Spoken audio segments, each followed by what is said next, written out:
Hello friends, कैसे हैं आप सब। मैं इस वीडियो में एक ऐसा मोनोपोली स्टॉक डिस्कस करने वाला हूं जो मुझे काफ़ी इंटरेस्टिंग लग रहा है इस पॉइंट पे। एंड ऐसा लग रहा है कि एक्सपोनेंशियल ग्रोथ दिखा सकता है आने वाले टाइम में। इनफैक्ट जो ये स्टॉक है, इसके जो प्रोडक्ट्स हैं वो खुद से मेरी फैमिली से रिलेट करेंगे, तो ये वीडियो काफ़ी इंटरेस्टिंग होने वाला है। मेरा तो यही सजेशन, आप लास्ट तक देखिएगा। और एक ऐसा बेनिफिट भी बताऊंगा स्टॉक को होल्ड करने का जो आई एम श्योर कि कोई भी यूट्यूबर या कोई भी एनालिस्ट आप लोगों को नहीं बताएगा। तो चलिए स्टार्ट करते हैं आज का वीडियो। एंड उससे पहले अगर वीडियो पसंद आए तो please do like, share and subscribe and press the bell icon for that you get all notifications. तो सबसे पहले ये मेरा व्हाट्सएप ग्रुप है। आप फ्री में या फिर फ्री फॉर ऑल जो टेलीग्राम चैनल है वहाँ ज्वाइन कर सकते हैं। और अगर आपको मेंबर बनना है, जहाँ मैं व्हाट्सएप ग्रुप भी है मेरा जो सिर्फ मेंबर्स लोगों के लिए है, जहाँ मैं रेगुलरली लाइव सेशंस हेल्ड करते रहता हूँ। इसका मतलब ये है कि टू वे कम्युनिकेशन होता है। जो मेंबर्स होते हैं वो अपने क्वेश्चंस पूछते हैं और मैं ट्राई करता हूँ आंसर करने का। ये वंस और ट्वाइस अ वीक मैं ऐसा करता रहता हूँ ताकि रेगुलरली अपने मेंबर्स के साथ टच में रह पाऊँ और एक पर्सनल रैपो बना पाऊँ, क्योंकि ये जर्नी काफ़ी लंबी होने वाली है एंड पर्सनली सारे मेंबर्स को जानना काफ़ी इंटरेस्टिंग होगा। तो चलिए, अभी अभी एक की यूएस डेटा आया है जिसके बारे में पिछले वीडियोस में भी बात कर चुका हूँ। जो कंज्यूमर प्राइस इंडेक्स यानी इन्फ्लेशन है वो 9.1% राइज किया है ईयर ऑन ईयर बेसिस पे। तो कहीं ना कहीं जो लास्ट मंथ का 8.6% की जो रीडिंग थी उससे भी कहीं ज़्यादा बढ़ गया है। तो ये obviously biggest increase in since 1981 है। तो एक बार हो सकता है यूएस में काफ़ी हलचल मच जाए, बट कहीं ना कहीं ये भी दिखा रहा है कि हो सकता है कि ये पीक है एंड इसके बाद से असर कम हो जाएगा, क्योंकि जैसे सारी कमोडिटीज़ के दाम प्राइसेस कम हो रहे हैं तो ये लोग बोल रहे हैं कि इन्फ्लेशन अब कम हो रहा है एंड ग्रोथ पे इम्पैक्ट ज़्यादा कंसर्न हो गया है अभी। तो फ्रैंकली मुझे लग रहा है ये 9.1% ये पीक था, इसके बाद नहीं बढ़ेगा। एंड कमोडिटीज़ के जो प्राइसेस फॉल हो रहे हैं अब इस मंथ से धीरे धीरे इसका असर बाकी food inflation, consumer price index, इन सब पे भी असर दिखने लगेगा। And Dow futures more than 300 points down थे जब ये इन्फ्लेशन रिपोर्ट आई। अभी कुछ ही मिनट्स पहले आई है ये रिपोर्ट। आज का इंडियन मार्केट्स देखते हैं। निफ्टी 50.57% डाउन था, बट मिड कैप और स्मॉल कैप होल्ड कर रहे थे। तो कहीं ना कहीं मार्केट्स आज इस इन्फ्लेशन डेटा का ही वेट कर रहा था टू सम एक्सटेंट। आज फिर से जो फॉरेन इंस्टीट्यूशनल इन्वेस्टर्स हैं उनकी सेलिंग अच्छी खासी हुई है। 2800 करोड़ से ज़्यादा की नेट सेलिंग हुई है। DIAs 1800 करोड़ की बाइंग किए हैं। And advance decline ratio average था या टू सम एक्सटेंट पुअर था, 0.86 का था। उसके बाद क्रूड ऑयल की बात करते हैं। ये बिलो 100 पहुंच चुका है, तो ये स्पेसिफिकली इंडिया के लिए काफ़ी पॉजिटिव हो जाता है। जो वाइडनिंग करंट अकाउंट डेफिसिट है उसमें थोड़ी सी हेल्प करेगा, क्योंकि क्रूड ऑयल का प्राइसेस कम हो रहे हैं। तो ये देखना पड़ेगा ये $100 के बिलो कितना सस्टेन करता है। जस्ट इन केस अगर और गिरता है तो ये एटलीस्ट इंडियन मार्केट्स के लिए काफ़ी पॉजिटिव हो सकता है।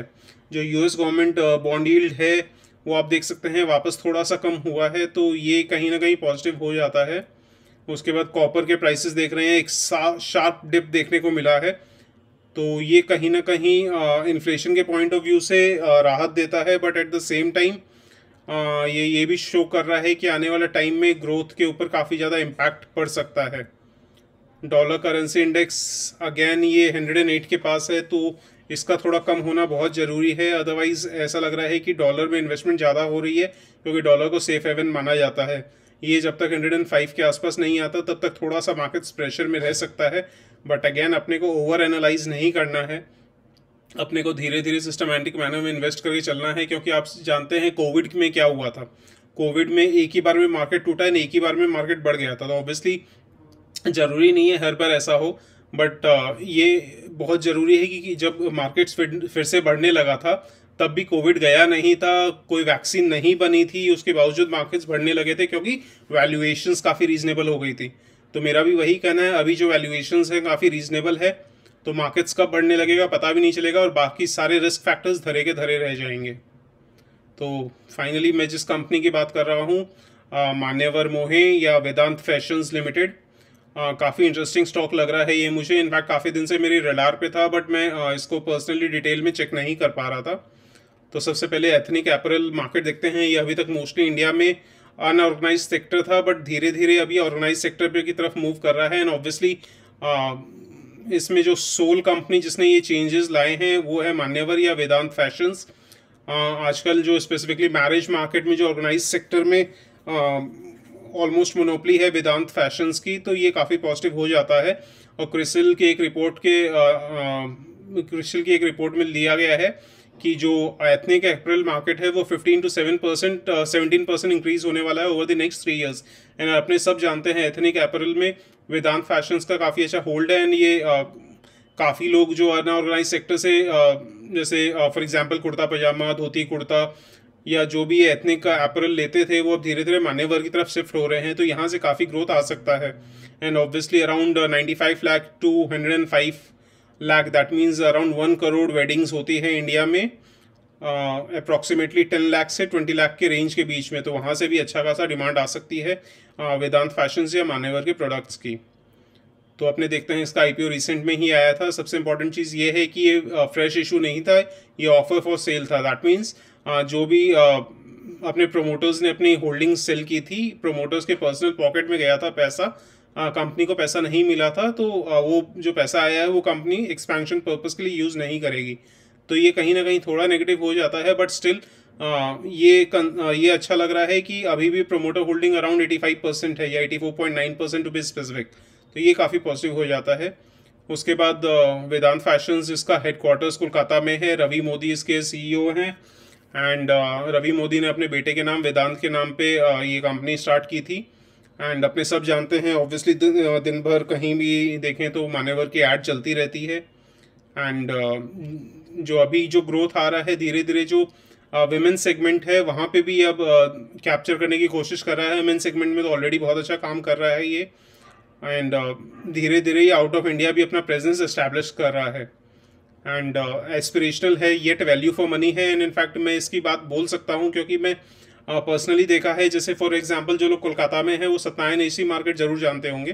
पहले 1-2 बार मैंने वहाँ से कुछ शॉपिंग की थी, बट 1 या 2 बार वो पहनने के बाद कुर्ता पजामा या वो इंडो वेस्टर्न, वो हार्डली सेकंड या थर्ड टाइम यूज़ हो पाता है, इतना बेकार क्वालिटी होती है। वही मान्यवर से एटलीस्ट क्वालिटी का एश्योरेंस मिलता है, तो अपने कुछ पेमेंट एक्स्ट्रा करने को रेडी हैं ताकि जो प्रोडक्ट मिले वो अपने को अच्छा मिले।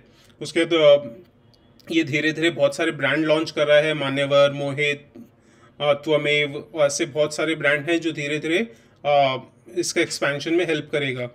उसके बाद मल्टी चैनल प्रेजेंस है, लीडिंग इकोनॉमिक्स है, कॉर्पोरेट गवर्नेंस स्ट्रॉन्ग है। एंड ब्रांड पोर्टफोलियो अगर देखते हैं, मान्यवर है, त्वमेव, इसकी जो प्रीमियम ऑफरिंग है, मान्यवर जो है बेसिकली मिड प्रीमियम सेगमेंट में ऑपरेट कर रहे हैं एंड मोस्टली मेन और किड को टारगेट करते हैं।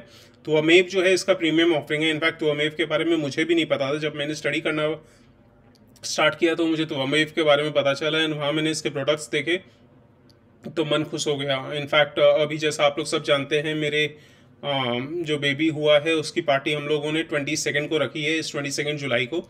तो मेरे जो भाई हैं, मेरे जो जिया जी हैं, सब लोग मान्यवर से ऑलरेडी शॉपिंग कर चुके हैं। मैंने अभी तक नहीं की है, तो मैं 1 या 2 दिन में जाने वाला हूँ। तो ऑब्वियसली जैसे पापा पूछते हैं कि कहाँ से शॉपिंग करनी है, तो ऑब्वियस सा आंसर है कि मान्यवर से। मैं पार्टी में जो भी पहनूंगा मोस्टली कुर्ता पजामा और जो जैकेट होती है वो लेने वाला हूँ। तो सब जानते हैं, ऑब्वियस सी बात हो गई है कि अगर आप ठीक ठाक मिडिल क्लास या अपर मिडिल क्लास में बिलोंग करते हैं तो आप मान्यवर से ये सब फंक्शंस के लिए आप शॉपिंग करेंगे, चाहे वो मैरिज हो, संगीत हो, जलवा पार्टी हो, ऐसे बहुत सारे जो भी इवेंट्स हैं। तो इसमें काफ़ी डिमांड रहने वाली है मान्यवर की, ये मैं पर्सनली देख रहा हूँ एंड आसपास भी देख रहा हूँ। सब लोग मान्यवर की शॉपिंग ज़्यादा करते हैं। इनफैक्ट एक कंसर्न होने लगा था कि आप जो कुर्ता पजामा पहने में भी कोई और भी पहना हो, क्योंकि अभी बहुत ज़्यादा वैरायटी नहीं है मान्यवर में। बट तब मैंने त्वमेव देखा, तो त्वमेव में बहुत प्रीमियम प्रोडक्ट्स दिखे मुझे, ऐसा बहुत यूनिक दिखे। तो वहाँ ऐसा हो सकता है जिन लोगों को और ज़्यादा ये है कि भैया उन लोग को अलग दिखना है, तो वो त्वमेव की तरफ जा सकते हैं जो बहुत हाई मार्जिन बिजनेस है। उसके बाद मंथन है, मोहे से वुमेन को टारगेट कर रहे हैं। मेबाज एक इन लोग का हेरिटेज ब्रांड है। तो कहीं ना कहीं कंपनी काफ़ी स्ट्रॉन्ग ब्रांड एस्टैब्लिश कर रही है अपने इंडियन मार्केट्स में। उसके बाद मल्टी चैनल प्रेजेंस है, और इनफैक्ट इस कंपनी की एक और ख़ास बात ये है, या फिर ओवरऑल सेगमेंट में जो भी एथनिक वेयर है या वेडिंग वेयर है वो आप जनरली ऑनलाइन शॉपिंग नहीं करेंगे। तो यहाँ कहीं ना कहीं ये हेडविंड नहीं आएगी कि आप ऑनलाइन शॉपिंग कर लें तो इसकी डिमांड कम हो जाएगी, या फिर बाकी जो कंपनीज हैं वो भी इस्टेब्लिश कर सकती हैं अपने आप को आसानी से। ऐसा नहीं होने वाला, क्योंकि आप स्पेसिफिकली जो एथनिक वेयर या वेडिंग वेयर ख़रीदना चाहते हैं वो आप पर्सनली ट्रायल करके ख़रीदना चाहते हैं, उसके जो भी ऑल्टरेशन है वो करवाना चाहते हैं, तो इस हिसाब से मान्यवर का जो डिस्ट्रीब्यूशन नेटवर्क है वो काफ़ी हेल्प करेगा। एंड ऑनलाइन से इसको अभी उतना ज़्यादा खतरा नहीं है। जैसा आप देख सकते हैं मल्टी डे मल्टी इवेंट जो वेडिंग सेलिब्रेशन, इनफैक्ट अभी एक इंडिया में कल्चर और देखने को आ रहा है जो डेस्टिनेशन वेडिंग होती है। डेस्टिनेशन वेडिंग मतलब आप अपने घर से दूर कोई भी एक लोकेशन या रिसोर्ट बुक करके 3 to 5 डेज के हिसाब से रह सकते हैं। वहाँ हर एक इवेंट अलग अलग सेलिब्रेट होते हैं। जैसे अभी रिसेंट में हल्दी इवेंट एक बहुत कॉमन हो गया हिंदू मैरिजेस में, तो हल्दी इवेंट में वो जो येलो कुर्ता वगैरह होता है, उसके बाद संगीत सेरेमनी, एंगेजमेंट, वेडिंग, मेहंदी, तो हर इवेंट के लिए अलग अलग जो भी वेयर होता है एथनिक वेयर, तो वो वहाँ से डिमांड अच्छी खासी आने वाली है। इनफैक्ट कोविड के टाइम पे मेरे भाई की शादी हुई थी, तो फर्स्ट ऑफ ऑल एंगेजमेंट हुई थी, तो एंगेजमेंट में जो इंडो वेस्टर्न लिया गया था वो मान्यवर से लिया गया था।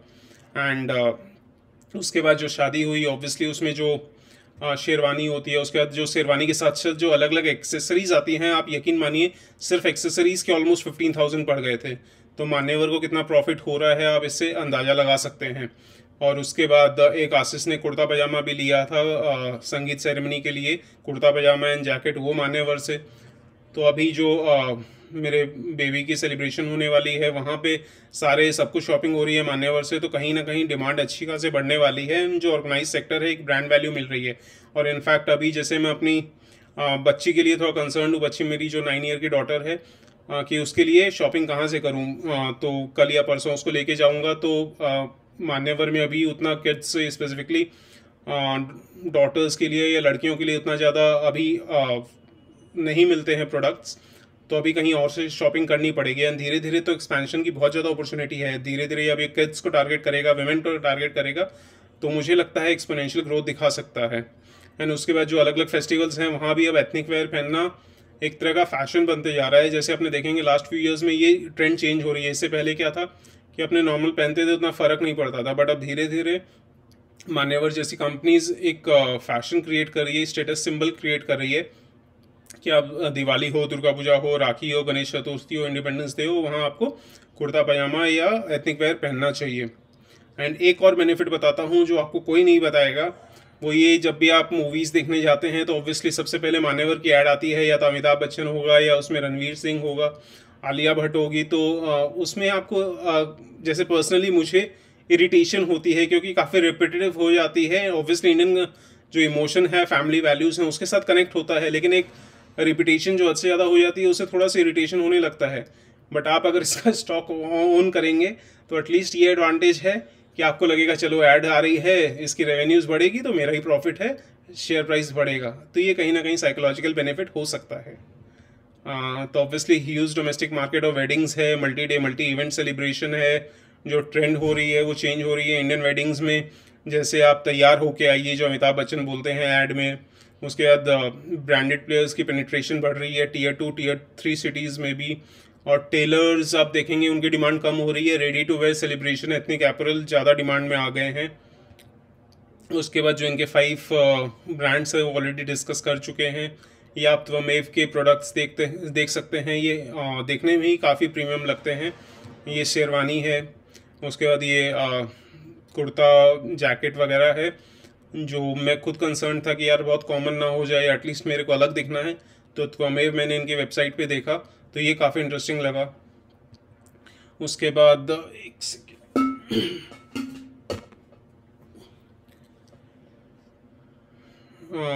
उसके बाद इन लोग का जो स्ट्रॉन्ग प्रेजेंस है इंडियन मार्केट्स में भी है, एंड जो आउट ऑफ इंडिया भी जो इंडियन डायस्पोरा है उनको अच्छा खासा टारगेट कर रही है कंपनी। उसके बाद इनका जो ग्रोथ है ये बेसिकली एनसॉफ मैट्रिक्स है। इनसे आप एग्जिस्टिंग प्रोडक्ट्स को एग्जिस्टिंग मार्केट्स में ज़्यादा सेल करने की कोशिश करते हैं, तो आप मार्केट को पेनिट्रेट करते हैं। उसके बाद एग्जिस्टिंग प्रोडक्ट्स को न्यू मार्केट में लेकर जाना चाहते हैं, तो जैसे मान्यवर Tier 2 Tier 3 सिटीज़ में लेकर जाना चाहता है, आउट ऑफ इंडिया लेकर जाना चाहता है, तो मार्केट डेवलपमेंट में भी अपॉर्चुनिटीज़ है। आप सेम मार्केट्स में नए नए प्रोडक्ट्स लॉन्च करेंगे, जैसे वुमेन को टारगेट करेंगे, किड्स को टारगेट करेंगे, तो वहाँ प्रोडक्ट डेवलपमेंट का भी स्कोप है। And new markets new products target करेंगे तो डाइवर्सिफिकेशन भी मान्यवर कर सकता है। और स्पेसिफिकली इतना जो बड़ा इसका डिस्ट्रीब्यूशन नेटवर्क है उसको यूज़ करके ये धीरे धीरे एसोसिएटेड या रिलेटेड इंडस्ट्रीज़ में भी ग्रो कर सकता है। और फाइनेंशियल्स की तरफ देखते हैं, जैसा आप देख सकते हैं ये कुछ मंथ्स पहले ही लॉन्च हुआ है, बट उसके बावजूद ये बहुत ज़्यादा करेक्ट नहीं हुआ है। इसका 52 वीक हाई 1144 है, जबकि अभी जो इसका प्राइस है 1103 है।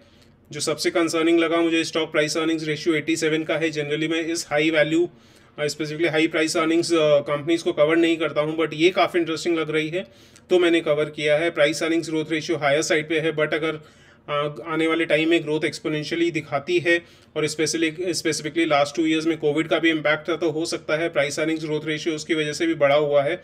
बट जस्ट इन केस आने वाले टाइम में कंपनी अगर अच्छा खासा ग्रोथ दिखाती है तो प्राइस अर्निंग्स रेशियो या price earnings growth ratio speed से कम आ सकता है। प्रोमोटर होल्डिंग अच्छी खासी है, return on capital employed, return on equity काफ़ी हाई है। तो काफ़ी पॉजिटिव भी हैं और कुछ रिस्क फैक्टर्स भी हैं, जैसे price to book value almost 20 से भी ज़्यादा है, तो ये रिस्क फैक्टर हो जाता है वैल्यूएशन के हिसाब से। बट रिटेल सेगमेंट में स्पेसिफिकली कोई डायरेक्ट कॉम्पिटिटर तो है नहीं अभी ऑर्गेनाइज सेक्टर में, तो कहीं ना कहीं एप्पल टू एप्पल कंपैरिजन नहीं हो सकता। बट स्टिल अगर रिटेल सेगमेंट में देखें तो कंपनीज की वैल्यूएशन जनरली हायर साइड पे ही रहती है। क्वार्टरली रिजल्ट्स देखते हैं, ये ऑब्वियसली सीजनल बिजनेस है इन द सेंस, जैसे फॉर एग्जांपल अभी हिंदुओं में जो 3 या 4 मंथ्स ऐसा होता है कि शादियां नहीं होती, तो शादी वाले सेगमेंट से अभी डिमांड कम आएगी। एंड फिर से जो शायद अक्टूबर एंडिंग या नवंबर के स्टार्टिंग में फिर से वेडिंग्स होने लगेंगी, तो फिर से एक्सपोनेंशियल डिमांड इंक्रीज होने लगेगी। जैसे आप देख सकते हैं सितंबर से दिसंबर में सेल्स कितनी ऑलमोस्ट डबल हो गई थी, 195 करोड़ से 373 करोड़। उसके बाद मार्च में फिर से थोड़ी सी कम हो गई, तो सीजनल इम्पैक्ट है इस कंपनी में, तो ये रिस्क फैक्टर हो जाता है। ओवरऑल कंपनी अच्छा ग्रोथ दिखा रही है, इवन दो लास्ट 2 ईयर्स में जो कोविड का इम्पैक्ट आया उसकी वजह से ग्रोथ के ऊपर इम्पैक्ट पड़ा, बट आई थिंक फ्यूचर में अच्छा ग्रोथ दिखा सकती है ये कंपनी। बैलेंस शीट काफ़ी स्ट्रॉन्ग लग रही है, डेट काफ़ी कम है, तो ये काफ़ी पॉजिटिव हो जाता है। शेयर होल्डिंग पैटर्न है जैसा अपना देख सकते हैं, प्रोमोटर होल्डिंग अच्छी खासी है, पब्लिक की हार्डली 1.75% है।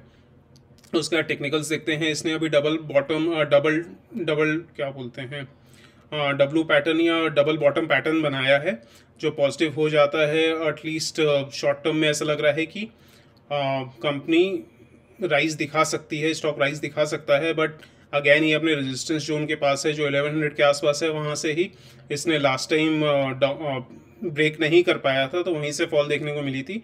तो ये जोन काफ़ी इंपॉर्टेंट होगा इस कंपनी को।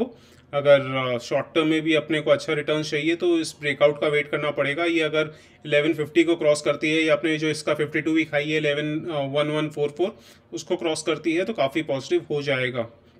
एंड अगेन आज इसने डॉजी कैंडल बनाया है, तो ये थोड़ा सा कंफ्यूजिंग पैटर्न है, बट ओवरऑल मार्केट्स भी आज लास्ट में नेगेटिव हो गए थे, तो इसका इम्पैक्ट भी पड़ा है। एंड लास्ट में ऑब्वियसली इन्वेस्टमेंट एडवाइस नहीं है, ये आप लोग प्लीज़ अपने एनालिसिस खुद करिए कोई भी इन्वेस्टमेंट रिलेटेड डिसीजन लेने से पहले। एंड अगर आपको वीडियो पसंद आए तो फिर से आप लोग प्लीज़ लाइक एंड सब्सक्राइब करिएगा। And thank you so much for your support. मिलते हैं नेक्स्ट वीडियो में।